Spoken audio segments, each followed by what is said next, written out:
Welcome, friends, today to the Nameless Preacher. Today we have reached in the book of Isaiah, chapter 5, and that's where we will begin at verse 1. Thank you for being here. Isaiah chapter 5 and verse 1. Now will I sing to my well-beloved a song of my beloved touching his vineyard. My beloved hath a vineyard in a very fruitful hill, and he fenced it and gathered out the stones thereof, and planted it with choicest vine, and built a tower in the midst of it, and also made a winepress therein. And he looked that it should bring forth grapes, and it brought forth wild grapes. And now, O inhabitants of Jerusalem and men of Judah, judge, I pray you, betwixt me and my vineyard. What could have been done more to my vineyard that I have not done in it? Wherefore, when I looked that it should bring forth grapes, brought it forth wild grapes. And now go to, I will tell you what I will do to my vineyard.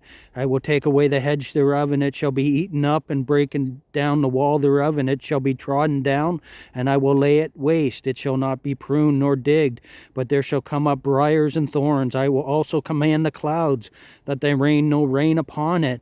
For the vineyard of the Lord of hosts is the house of Israel, and the men of Judah his pleasant plant.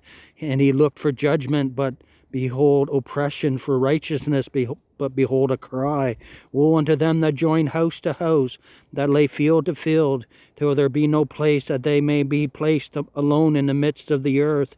In mine ear saith the Lord of hosts, of a truth many houses shall be desolate, even great and fair without inhabitant. Yea, 10 acres of vineyard shall yield 1 bath, and the seed of an homer shall yield an ephah. Woe unto them that rise up early in the morning, that they may follow strong drink, that continue until night, till wine inflame them. And the harp and the viol and the tabret and the pipe and wine are in their feast, but they regard not the work of the Lord, neither consider the operation of his hands. Therefore my people are gone into captivity, because they have no knowledge, and their honorable men are famished, and their multitude dried up with thirst.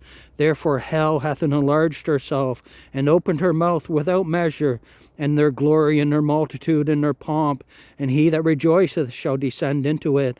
And the mean man shall be brought down, and the mighty man shall be humbled, and the eyes of the lofty shall be humbled. But the Lord of hosts shall be exalted in judgment, and God that is holy shall be sanctified in righteousness. Then shall the lambs feed after their manner, and the waste places of the fat ones shall strangers eat. Woe unto them that draw iniquity with cords of vanity, and sin as it were with a cart rope, that say, let him make speed and hasten his work, that we may see it. And let the counsel of the Holy One of Israel draw nigh, and come, that we may know it. Woe unto them that call evil good, and good evil, that put darkness for light, and light for darkness, that put bitter for sweet, and sweet for bitter. Woe unto them that are wise in their own eyes, and prudent in their own sight. Woe unto them that are mighty to drink, and men of strength to mingle strong drink, which justify the wicked for reward, and take away the righteousness of the righteous from him. Therefore as the fire devoureth the stubble, and the flame consumeth the chaff, so their root shall be as rottenness, and their blossom shall go up as dust, because they have cast away the law of the Lord of hosts, and despised the word of the Holy One of Israel.